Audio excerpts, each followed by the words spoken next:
ನಮಸ್ತೆ. 9/6/2024 ಭಾನುವಾರ ದಿನ, ಶುಕ್ಲ ಪಕ್ಷ. ಇವತ್ತು ಪುನರ್ವಸು ನಕ್ಷತ್ರ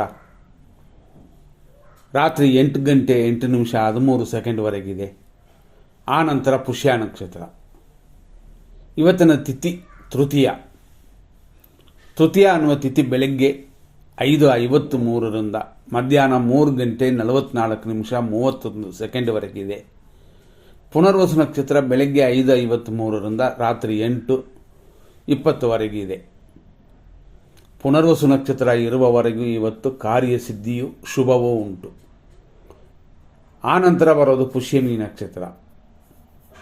ರಾತ್ರಿ 8:21 ಮೇಲೆ ದಿನ ಪೂರ್ತಿ ಇರುತ್ತದೆ. ಅದು ಯೋಗವೇ. ಆದ್ದರಿಂದಾಗಿ ಇವತ್ತಿನ ದಿನ ಶುಭ ದಿನವಾಗಿದೆ. ಒಳ್ಳೆಯ ಕಾರ್ಯಗಳನ್ನ ಮಾಡೋಕ್ಕೆ ಅನುಕೂಲಕರವಾಗಿದೆ. ಇವತ್ತಿನ ನಕ್ಷತ್ರ ಪಾದಗಳನ್ನ ನೋಡೋಣ ಮತ್ತು ರಾಶಿಗಳು. 5:53 7:56 ಪುನರ್ವಸು ನಕ್ಷತ್ರ 2ನೇ ಪಾದ ಮಿಥುನ ರಾಶಿ.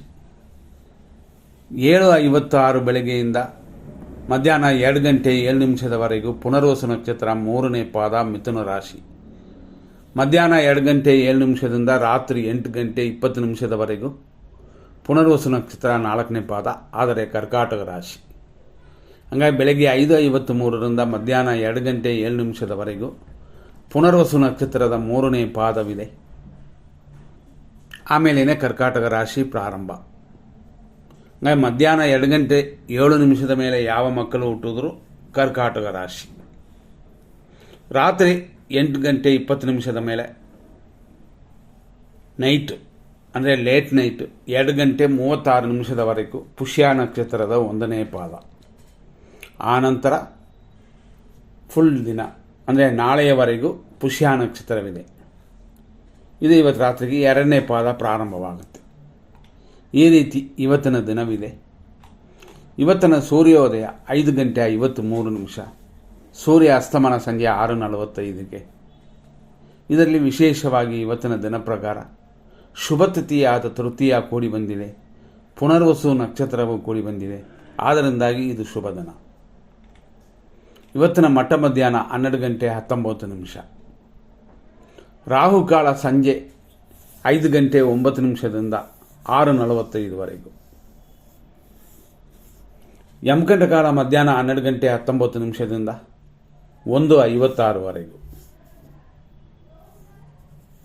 ಇದರಲ್ಲಿ ವಿಶೇಷವಾಗಿ ಹೇಳಬೇಕು ಅಂತಂದರೆ ನಕ್ಷತ್ರ ವಿಷಘಟಿಕಾ ಕಾಲ ಅಂತ ಒಂದು ಬರುತ್ತದೆ. ಆ ಸಮಯಗಳಲ್ಲಿ ಶುಭ ಕಾರ್ಯಗಳನ್ನು ಅವಾಯ್ಡ್ ಮಾಡಬೇಕು. ಅದರಲ್ಲೂ ಆಯಾ ನಕ್ಷತ್ರದವರು ಖಂಡಿತವಾಗಿಯೂ ಅದನ್ನು ನಾವು ಆಚರಿಸಲೇಬೇಕು. ಯಾಕೆಂದರೆ ಆ ಸಮಯದಲ್ಲಿ ಅದು ವಿಷವಾಗಿರುತ್ತದೆ. ಇವತ್ತು ಹೇಳಬೇಕು ಅಂತಂದರೆ ರಾತ್ರಿ 8:20 ಪುನರ್ವಸು ನಕ್ಷತ್ರವಿದೆ. ಆಮೇಲೆ ಪುಷ್ಯ ನಕ್ಷತ್ರ ಬರೋದು. ಆದ್ದರಿಂದಾಗಿ ಇದು ನೀವು ತಿಳ್ಕೊಂಡು ಇದಕ್ಕೆ ತಕ್ಕಂತೆ ಮಾಡ್ಕೋಬೋದು, ಆಚರಿಸಬಹುದು. ಈಗ ಆ ವಿಷಯಕ್ಕೆ ಬರೋಣ. ಕಾಮನ್ ಆಗಿ ಇವತ್ತು ಶುಭ ಸಮಯ ಅಂತ ನೋಡಿಕೊಂಡ್ರೆ ಬೆಳಗ್ಗೆ ಇವತ್ತು ಮುಹೂರ್ತ ಇದೇ ಒಳ್ಳೆಯ ದಿನ ಅಂತ ಬರುತ್ತದೆ. 5:53 7:59 ಶುಭವಾಗಿದೆ. ಬೆಳಗ್ಗೆ 9:42 12:17 ಶುಭವಾಗಿದೆ. ಮಧ್ಯಾಹ್ನ 1:58 3:42 ಶುಭವಾಗಿದೆ. ಸಂಜೆ 4:53 ಸಂಜೆ 5 ಶುಭವಾಗಿದೆ. ಸಂಜೆ 6:47 ರಾತ್ರಿ 10:54 ಶುಭವಾಗಿದೆ. ಆನಂತರ ರಾತ್ರಿ 12:21 ನಂತರ ಶುಭವಾಗಿದೆ. ಇದರಲ್ಲಿ ನಾವು ಗಮನಿಸಬೇಕಾಗಿರೋ ವಿಷಯಗಳೇನು ಅಂತಂದರೆ, ಶುಭ ಸಮಯ ಅಂತಂದಾಗ ಅದರಲ್ಲಿ ಏನೆಲ್ಲ ಇರಬಹುದು ಅಂತಲೂ ನೋಡ್ಕೋಬೋದು. ನಾವು ಫಸ್ಟ್ ಹೇಳಿದ್ವಿ 5:53 ಶುಭವಾಗಿದೆ ಇವತ್ತು ಅಂತ. ಇವತ್ತು ಏನೆಲ್ಲ ಇದೆ ಅಂತಂದರೆ ಪುನರ್ವಸು ನಕ್ಷತ್ರವಿದೆ. ಚಂದ್ರನು ಈ ಸಮಯದಲ್ಲಿ ಶುಭವಾಗಿ ಕೂತಿರುತ್ತದೆ. ಈ ರೀತಿಯೆಲ್ಲ ಇವತ್ತಿರೋದರಿಂದ ಈ ಸಮಯವನ್ನು ಒಳ್ಳೆಯ ಕಾರ್ಯಗಳಿಗೆ ನೀವು ಉಪಯೋಗಿಸ್ಕೊಳ್ಳಿ. ಆದರೆ ಕೆಟ್ಟೋ ಸಮಯ ಅಂತ ಬರುತ್ತದೆ. ಇದರಲ್ಲಿ ಮೊದಲನೇದಾಗಿ ವೃಶ್ಚಿಕ ರಾಶಿಯವರಿಗೆ 5:53 ಮಧ್ಯಾಹ್ನ 2:04 ಚಂದ್ರಾಷ್ಟಮವಿದೆ, ದೋಷವಿದೆ. ಅದರಲ್ಲಿ ಬರುವ ನಕ್ಷತ್ರಗಳು ಅಂತಂದರೆ ವಿಶಾಖ ನಕ್ಷತ್ರ 4ನೇ ಪಾದ, ಅನುರಾಧ ನಕ್ಷತ್ರದ ಒಟ್ಟು ಎಲ್ಲ ಪಾದಗಳು, ಜ್ಯೇಷ್ಠ ನಕ್ಷತ್ರದ ಎಲ್ಲ ಪಾದಗಳಿಗೂ ದೋಷ. ಈ ನಕ್ಷತ್ರದವರು ಸ್ವಲ್ಪ ಗಮನ ಕೊಡಿ. ಮಧ್ಯಾಹ್ನ 2 ಗಂಟೆ 7 ನಿಮಿಷದ ಮೇಲೆ ನಿಮಗೆ ದೋಷ ಮುಗಿಯುತ್ತದೆ. ಧನುಸು ರಾಶಿಯವರಿಗೆ ದೋಷ ಸ್ಟಾರ್ಟ್ ಆಗುತ್ತದೆ ದಿನ ಪೂರ್ತಿ, ಅಂದರೆ ಮಧ್ಯಾಹ್ನ 2 ಗಂಟೆ 7 ನಿಮಿಷದ ನಂತರ. ಧನುಸು ರಾಶಿಯಲ್ಲಿ ಬರುವ ನಕ್ಷತ್ರಗಳು ಒಟ್ಟು 3: ಮೂಲ, ಪೂರ್ವಾಷಾಢ, ಉತ್ತರಾಷಾಢ 1ನೇ ಪಾದ. ಆದ್ದರಿಂದ ಈ 2 ರಾಶಿಯವರು ಮತ್ತು ಈ ಪರ್ಟಿಕ್ಯುಲರ್ ನಕ್ಷತ್ರದವರು ಹೆಚ್ಚಾಗಿ ಗಮನ ಕೊಟ್ಕೊಳ್ಳಿ. ಈಗ ಜನರಲ್ ಆಗಿ ಬೇರೆಯವ್ರಿಗೆಲ್ಲ ಹೆಂಗಿದೆ ಅಂತಂದರೆ, ಬೆಳಗ್ಗೆ 8:01ರಿಂದ 9:40ವರೆಗೂ ನಕ್ಷತ್ರ ವಿಷಘಟಿಕಾ ಕಾಲ. ಎಲ್ಲ ನಕ್ಷತ್ರದವರೆಗೂ ದೋಷವಾದರೂ ಈ ಪುನರ್ವಸು ನಕ್ಷತ್ರಕ್ಕೆ ಪರ್ಟಿಕ್ಯುಲರ್ ಆಗಿ ಇವತ್ತು ದೋಷವಿದೆ, ಗಮನ ಕೊಡಬೇಕು. ಮಧ್ಯಾಹ್ನ 12:19ರಿಂದ 1:56ವರೆಗೂ ಯಮಕಂಡ ಕಾಲ. ಅದೇ ಥರ 3 ಗಂಟೆ 44 ನಿಮಿಷದಿಂದ 4:51ವರೆಗೂ ಮೃತ್ಯು ಇದೆ. ಸಂಜೆ 5 ಗಂಟೆ 2 ನಿಮಿಷದಿಂದ 5:54ವರೆಗೂ ದುರ್ಮುಹೂರ್ತವಿದೆ. 5 ಗಂಟೆ 9 ನಿಮಿಷದಿಂದ ಸಂಜೆ 6:45ವರೆಗೂ ರಾಹುಕಾಲ. ರಾತ್ರಿ 10:56ರಿಂದ ರಾತ್ರಿ 12 ಗಂಟೆ 19 ನಿಮಿಷದವರೆಗೂ ವಿಷಕಾಲವಿದೆ. ಈ ರೀತಿಯಾದ ಈ ಸಮಯಗಳನ್ನು ನೋಡಿಕೊಂಡು ನಿಮ್ಮ ಕಾರ್ಯಗಳನ್ನ ನೋಡಿಕೊಳ್ಳಿ. ಇದರಲ್ಲಿ ಯಾವ ಮುಹೂರ್ತ ಕಾರ್ಯಗಳು, ಶುಭ ಕಾರ್ಯಗಳು ಬೇಡ. ಮಧ್ಯಾಹ್ನ 3:44 ಮೇಲೆ 4 ಗಂಟೆ 51 ನಿಮಿಷದವರೆಗೂ ಮೃತ್ಯು ಇದೆ. ಸಂಜೆ 5 ಗಂಟೆ 2 ನಿಮಿಷದಿಂದ 5:54ವರೆಗೂ ದುರ್ಮುಹೂರ್ತ. 5:09ರಿಂದ 6:45ವರೆಗೂ ರಾಹುಕಾಲ. ರಾತ್ರಿ 10:56ರಿಂದ 12:19ವರೆಗೂ ವಿಷಕಾಲ.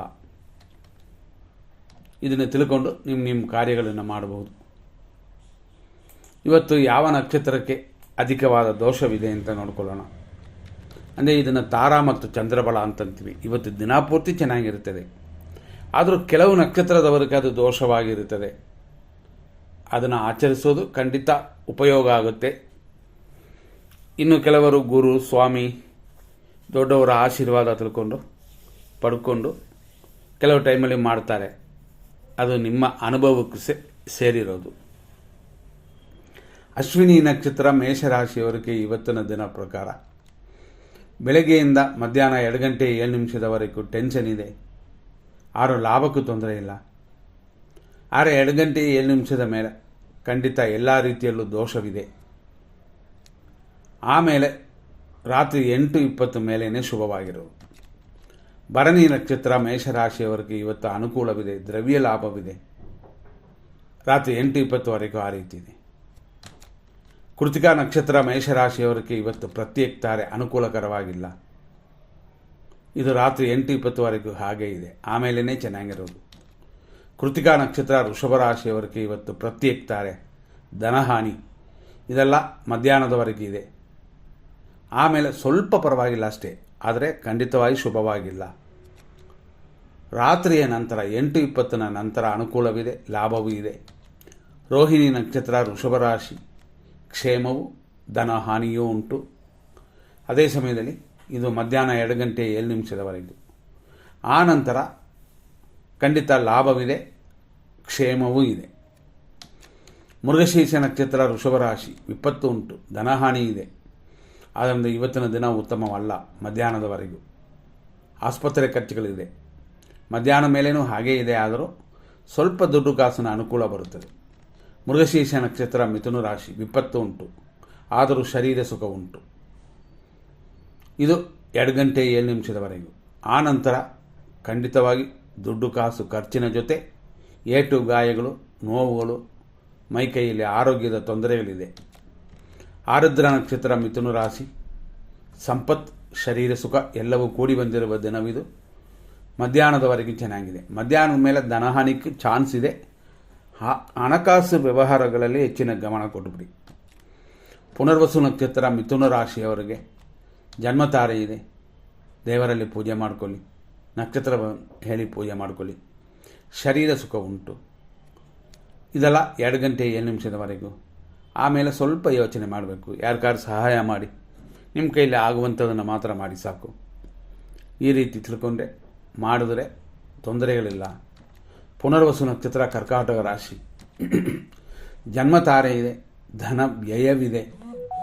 ವ್ಯಯವನ್ನು ಕಡಿಮೆ ಮಾಡಬೇಕು, ನೋಡಿಕೊಂಡು ನಿಮ್ಮ ಖರ್ಚುಗಳನ್ನು ಮಾಡಿ. ಪುಷ್ಯ ನಕ್ಷತ್ರ ಕರ್ಕಾಟಕ ರಾಶಿ, ಖಂಡಿತವಾಗಿ ಮಿತ್ರಧಾರೆ ಉಂಟು. ಸ್ವಲ್ಪ ಖರ್ಚುಗಳಿದೆ ಇದು ಮಧ್ಯಾಹ್ನದವರೆಗೂ.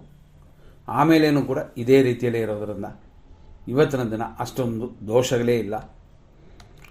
ಆದರೆ ರಾತ್ರಿ 8:20 ಮೇಲೆ ಸ್ವಲ್ಪ ಗಮನ ಕೊಡಿ. ಆಶ್ಲೇಷ ನಕ್ಷತ್ರ ಕರ್ಕಾಟಕ ರಾಶಿ, ಮಿತ್ರಧಾರೆ ಇದೆ, ವ್ಯಯವಿದೆ. ಇದೆಲ್ಲ ಮಧ್ಯಾಹ್ನದವರೆಗೂ. ಮಧ್ಯಾಹ್ನ ಮೇಲೇನೂ ಇದೇ ರೀತಿಯಲ್ಲಿ ಅನುಕೂಲಕರವಾಗಿದೆ. ಆದ್ದರಿಂದ ರಾತ್ರಿಯವರೆಗೂ ಚೆನ್ನಾಗಿರುತ್ತೆ, 8:20ವರೆಗೂ. ಮಖ ನಕ್ಷತ್ರ ಸಿಂಹರಾಶಿ, ಟೆನ್ಷನ್ ಇದೆ, ಟೆನ್ಷನ್ ಬಿಟ್ಬಿಡಿ. BP ಮಾತನ್ನು ಸರಿಯಾಗಿ ತಗೊಳ್ಳಿ. ಇಷ್ಟಾರ್ಥ ಸಿದ್ಧಿ ಎಲ್ಲ ಉಂಟು. ರಾತ್ರಿ 8:20ವರೆಗೂ ಇದೇ ರೀತಿಯಲ್ಲೇ ಇದೆ, ಟೆನ್ಷನ್ ಇದೆ. ಪುಬ್ಬ ನಕ್ಷತ್ರ ಸಿಂಹರಾಶಿ, ಅನುಕೂಲ, ಇಷ್ಟಾರ್ಥ ಸಿದ್ಧಿ, ದೇವರ ಅನುಗ್ರಹ, ನಿಮ್ಮ ಕಾರ್ಯಗಳಲ್ಲಿ ಯಶಸ್ಸು, ಇಂಥದ್ದೆಲ್ಲ ಉಂಟು. ಇದು ರಾತ್ರಿಯವರೆಗೂ ಚೆನ್ನಾಗಿರುತ್ತೆ. ಮಧ್ಯಾಹ್ನ ಮೇಲಿಂದ ಸ್ವಲ್ಪ ಕಡಿಮೆ ಇದೆ. ಉತ್ತರ ನಕ್ಷತ್ರ ಸಿಂಹರಾಶಿ, 1ನೇ ಪಾದ, ಪ್ರತ್ಯೇಕ ತಾರೆ. ನಮ್ಮ ಪರವಾಗಿ ಕಾರ್ಯಗಳು ಸಕ್ಸಸ್ ಆಗೋದು ಸ್ವಲ್ಪ ಕಷ್ಟವಿದೆ. ಯೋಚನೆ ಮಾಡಿ ಕಾರ್ಯಗಳನ್ನು ಮಾಡಬೇಕಾಗ್ತದೆ. ಇದು ರಾತ್ರಿಯವರೆಗಿದೆ. ಆನಂತರ ಎಲ್ಲ ಸರಿ ಹೋಗುತ್ತದೆ. ಉತ್ತರ ನಕ್ಷತ್ರ ಕನ್ಯಾ ರಾಶಿ, 2, 3, 4ನೇ ಪಾದಗಳು ಖಂಡಿತವಾಗಿಯೂ ಅನಾನುಕೂಲವಿದೆ. ದೇವರಲ್ಲಿ ಪ್ರಾರ್ಥನೆ ಇರಲಿ, ಹಿರಿಯರ ಆಶೀರ್ವಾದ ಪಡ್ಕೊಳ್ಳಿ. ಯಾಕೆಂತಂದರೆ ದಿನ ಆಗಿದೆ. ಇದು ರಾತ್ರಿ 8:20ವರೆಗೂ, ಆಮೇಲೆ ಪರವಾಗಿಲ್ಲ. ಹಸ್ತ ನಕ್ಷತ್ರ ಕನ್ಯಾ ರಾಶಿ, ಕ್ಷೇಮವು, ಕೆಲಸ ಕಾರ್ಯದಲ್ಲಿ ಅಭಿವೃದ್ಧಿಯೂ ಇರುವ ದಿನವಿದು. ಇದು ರಾತ್ರಿ 8:20ವರೆಗೂ. ಚಿತ್ತಾ ನಕ್ಷತ್ರ ಕನ್ಯಾ ರಾಶಿ, ವಿಪತ್ತು ಉಂಟಾಗುತ್ತದೆ. ಆದ್ದರಿಂದ ಗಾಡಿಗಳಲ್ಲಿ ಹುಷಾರು. ಮೆಟ್ಲತ್ತವರು, ಅಡಿಗೆ ಮನೆಯಲ್ಲಿ ಕೆಲಸ ಮಾಡುವ ಹೆಣ್ಮಕ್ಕಳಾದರೂ ಸ್ವಲ್ಪ ಗಮನ ಕೊಡಿ. ಅರೆ ರಾತ್ರಿ 8:20 ಮೇಲೆ ಸರಿಯಾಗುತ್ತದೆ ಎಲ್ಲವೂ. ಚಿತ್ತಾ ನಕ್ಷತ್ರ ತುಲಾರಾಶಿ, ಖಂಡಿತ ವಿಪತ್ತಿದೆ. ಕಾರ್ಯಗಳಲ್ಲಿ ಅಡೆತಡೆ ಎಲ್ಲ ಉಂಟು. ಆದ್ದರಿಂದ ರಾತ್ರಿ 8:20 ಮೇಲೇ ನಿಮ್ಗೆ ಚೆನ್ನಾಗಿರೋದು. ಸ್ವಾತಿ ನಕ್ಷತ್ರ ತುಲಾರಾಶಿ, ಸಂಪತ್ತು, ಸ್ವಲ್ಪ ಕಾರ್ಯತಡೆ, ಇದೆಲ್ಲ ಇವತ್ತು. ಆದರೂ ರಾತ್ರಿಯ ಮೇಲೆ ಇನ್ನೂ ಅಧಿಕವಾಗಿ ದೋಷಗಳು ಉಂಟು, ಗಮನ ಕೊಡಬೇಕಾಗ್ತದೆ. ವಿಶಾಖ ನಕ್ಷತ್ರ ತುಲಾರಾಶಿ, ಜನ್ಮತಾರೆ ಇದು. ಪಕ್ಷಿ ಪ್ರಾಣಿಗಳಿಗೆ ಮೇವಾಕಿ, ಕಾರ್ಯಗಳಲ್ಲಿ ಅಡೆತಡೆ ಉಂಟು, ಅದನ್ನು ಸರಿ ಮಾಡಿಕೊಳ್ಳಲೇಬೇಕು. ರಾತ್ರಿ 8:20 ಮೇಲೆ ಎಲ್ಲ ಕಾರ್ಯಗಳು ಅಭಿವೃದ್ಧಿ ಉಂಟು. ವಿಶಾಖ ನಕ್ಷತ್ರ ವೃಶ್ಚಿಕ ರಾಶಿ, ಜನ್ಮತಾರೆಯಾಗಿದೆ ಇವತ್ತು. ಆದ್ದರಿಂದ ತಲೆ ಸ್ನಾನ ಮಾಡಿ, ದೇವರ ಪೂಜೆ ಮಾಡಿ, ಕುಲದೇವತಾ ಪೂಜೆ ಮಾಡುವಂಥದ್ದು ಉತ್ತಮ ಈ ಸಮಯದಲ್ಲಿ, ಈ ದಿನದಲ್ಲಿ. ರಾತ್ರಿ 8:20 ಮೇಲೆ ಪರವಾಗಿಲ್ಲ. ಅನುರಾಧ ನಕ್ಷತ್ರ ವೃಶ್ಚಿಕ ರಾಶಿ, ಖಂಡಿತ ಪರಮ ಮಿತ್ರಧಾರೆಯಾಗಿ ಅನುಕೂಲಗಳೆಲ್ಲ ಇದೆ. ಸ್ವಲ್ಪ ಊಟದಲ್ಲಿ ಮೇಂಟೈನ್ ಮಾಡಿಕೊಳ್ಳಿ, ಯಾಕೆಂದರೆ ರೋಗ ವೃದ್ಧಿ ಉಂಟು ಅಂತ. ನೆಕ್ಸ್ಟ್ ಜ್ಯೇಷ್ಠ ನಕ್ಷತ್ರ ವೃಶ್ಚಿಕ ರಾಶಿ, ಮಿತ್ರಧಾರೆ ಇದೆ ರಾತ್ರಿಯವರೆಗೂ. ಕಾರ್ಯಗಳಲ್ಲಿ ಪರವಾಗಿಲ್ಲ, ಚಿಕ್ಕ ತೊಂದರೆಗಳಿರುತ್ತದೆ ಅಷ್ಟೇ, ಅದನ್ನೆಲ್ಲ ಸರಿ ಮಾಡ್ಕೋಬೋದು. ಮೂಲ ನಕ್ಷತ್ರ ಧನುಸು ರಾಶಿ, ಟೆನ್ಷನ್ ಉಂಟು, ರೋಗ ಉಂಟು. ಆದ್ದರಿಂದ ಆರೋಗ್ಯದಲ್ಲಿ ಗಮನ. ರಾತ್ರಿ ಮೇಲೆ ಪರವಾಗಿಲ್ಲ. ಪೂರ್ವಾಷಾಢ ಧನುಸು ರಾಶಿಯಲ್ಲಿ ಹುಟ್ಟಿದವರಿಗೆ ಅನುಕೂಲವು, ಸುಖವೂ ಉಂಟು. ರಾತ್ರಿವರೆಗೆ ಚೆನ್ನಾಗಿರುತ್ತದೆ. ಉತ್ತರಾಷಾಢ ನಕ್ಷತ್ರ ಧನುಸು ರಾಶಿ, 1ನೇ ಪಾದ, ಪ್ರತ್ಯೇಕ ತಾರೆ, ಅನುಕೂಲವಿಲ್ಲ. ಆದ್ದರಿಂದ ಎಚ್ಚರ.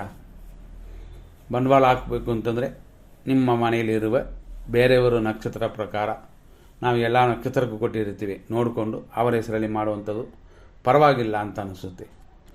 ನಂತರ ಉತ್ತರಾಷಾಢ ನಕ್ಷತ್ರವೇ, ಆದರೆ ಮಕರ ರಾಶಿ 2, 3, 4ನೇ ಪಾದಗಳು ಹಾಗೇ ಇದೆ. ಆದರೂ ಇವತ್ತು ಶತ್ರು ಕಾಟವಿಲ್ಲ, ಸುಖವು, ಅಭಿವೃದ್ಧಿ ಉಂಟು.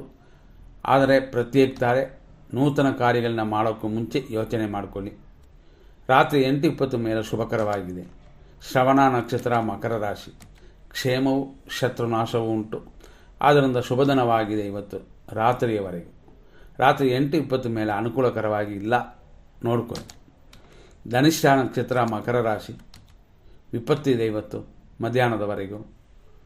ಮಧ್ಯಾಹ್ನದ ಮೇಲೆ ವಿಪತ್ತು ಇದ್ದರೂ ಸ್ವಲ್ಪ ಪರವಾಗಿಲ್ಲ, ಆದರೂ ಎಚ್ಚರವಾಗಿ ಇರಬೇಕಾಗ್ತದೆ. ರಾತ್ರಿ 8:20 ನಂತರ ಶುಭಕರವಾಗಿದೆ. ಧನಿಷ್ಠ ನಕ್ಷತ್ರ, ಇದರಲ್ಲಿ ಮಕರ ಕುಂಭ 2 ಇರುತ್ತದೆ. ನಾವು ಹೇಳುವಂಥದ್ದು ಏನಂತಂದರೆ, ಮಕರಕ್ಕೆ ವಿಪತ್ತು, ಆದರೂ ಇಲ್ಲಿ ಕುಂಭಕ್ಕೂ ಅಂತ ಹೋದರೆ ಅದು ಕೂಡ ವಿಪತ್ತು ಕೊಡುತ್ತದೆ. ಆದ್ದರಿಂದ ಏಟು ಗಾಯಗಳಿಲ್ಲದೆ ನೋಡಿಕೊಳ್ಳಿ. ಕಾರ್ಯಗಳಲ್ಲಿ ವಿಘ್ನ ಜಾಸ್ತಿ ಇರುತ್ತದೆ ನಿಮಗೆ. ಶತಭಿಷ ನಕ್ಷತ್ರ ಕುಂಭರಾಶಿ, ಸಂಪತ್ತು ಉಂಟು, ವರಮಾನ ಹೆಚ್ಚಿರುತ್ತದೆ. ಚಿಕ್ಕ ಚಿಕ್ಕ ವಿಘ್ನಗಳು ಬರುತ್ತದೆ. ವಿನಾಯಕನ ಪೂಜೆ ಮಾಡಿಕೊಳ್ಳಿ. ಸಾಮಾನ್ಯವಾಗಿ ಕಾಮನಾಗಿ ಮಾಡ್ತೀವಿ, ಆದರೂ ಇದರಲ್ಲಿ ಕರೆಕ್ಟಾಗಿ ಮಾಡ್ಕೋಬೇಕು. ಗುರುವನ್ನು ಇವತ್ತು ಪೂಜೆ ಮಾಡಿಕೊಳ್ಳುವಂಥದ್ದು ಇನ್ನೂ ಉತ್ತಮವಾಗಿರುತ್ತದೆ. ಗುರು ಗ್ರಹವನ್ನು ಪೂಜೆ ಮಾಡ್ಬೋದು. ಕಡಲೆಕಾಲದ ಹಳದಿ ಹೂವು ಇಟ್ಟು ಸ್ವಾಮಿನ ಪೂಜೆ ಮಾಡಿಕೊಳ್ಳಿ. ನಂತರ ನೋಡುವಂಥದ್ದು ಇದರಲ್ಲಿ ಪೂರ್ವ ಭಾದ್ರಪದ ನಕ್ಷತ್ರ ಕುಂಭರಾಶಿ, ಜನ್ಮತಾರೆಯಾಗಿರೋದರಿಂದ ತಲೆ ಸ್ನಾನ ಮಾಡಿ ಮನೆದೇವರು ಪೂಜೆಯನ್ನು ಮಾಡಿಕೊಳ್ಳಿ. ಕೆಲವು ದೋಷಗಳಿಂದ ನಮ್ಮನ್ನು ಕಾಪಾಡುತ್ತದೆ. ಕಾರ್ಯ ವಿಘ್ನಗಳಿಂದ ದೂರ ಮಾಡುತ್ತದೆ. ಇದೇ ನಕ್ಷತ್ರಗಳಲ್ಲಿ ಪೂರ್ವ ಭಾದ್ರಪದ ನಕ್ಷತ್ರ ಮೀನರಾಶಿ, ಅಂದರೆ 4ನೇ ಪಾದ, ಇದೂ ಜನ್ಮತಾರೆ. ಆದರೆ ನೀವು ಇನ್ನೂ ಸ್ವಲ್ಪ ಗಮನ ಕೊಡಬೇಕು ಕಾರ್ಯಗಳಲ್ಲಿ, ಇಲ್ಲವಾದರೆ ನಷ್ಟಗಳು ಉಂಟಾಗುತ್ತದೆ. ಉತ್ತರ ಭಾದ್ರಪದ ನಕ್ಷತ್ರ ಮೀನರಾಶಿ ಪರಮ ಮಿತ್ರ ತಾರೆಯಾಗಿದೆ. ಪರವಾಗಿಲ್ಲ, ಅನುಕೂಲವಿದೆ. ಆರೋಗ್ಯ ಮಾತ್ರ ಎಚ್ಚರ. ರೇವತಿ ನಕ್ಷತ್ರ ಮೀನರಾಶಿ ಮಿತ್ರಧಾರೆ ಇದೆ. ಹಂಗಾಗಿ ಆರೋಗ್ಯಕರವಾಗಿರ್ತೀರ. ಮಿತ್ರರ ಸಂಬಂಧದಿಂದಾಗಿ ಅನುಕೂಲ ಉಂಟು. ಊಟದಲ್ಲಿ ಮೇಂಟೈನ್ ಮಾಡಿಕೊಳ್ಳಿ ಎಲ್ಲವೂ ಆರೋಗ್ಯವನ್ನು. ಇಷ್ಟೆಲ್ಲ ವಿಷಯಗಳು ನೋಡಿದ್ವಿ. ಸೆಂಟ್ರಲ್ಲಿ ಸ್ವಲ್ಪ ಪ್ರೋಗ್ರಾಮ್ ಬರೋದು ಕಷ್ಟವಾಗಿತ್ತು. ಆದಷ್ಟು ಪ್ರಯತ್ನ ಪಡ್ತೀವಿ ರೆಗ್ಯುಲರ್ ಆಗಿ ಕೊಡೋಕ್ಕೆ. ನಮಸ್ಕಾರ. ಮುಂದಿನ ಸಂಚಿಕೆಯಲ್ಲಿ ನೋಡೋಣ.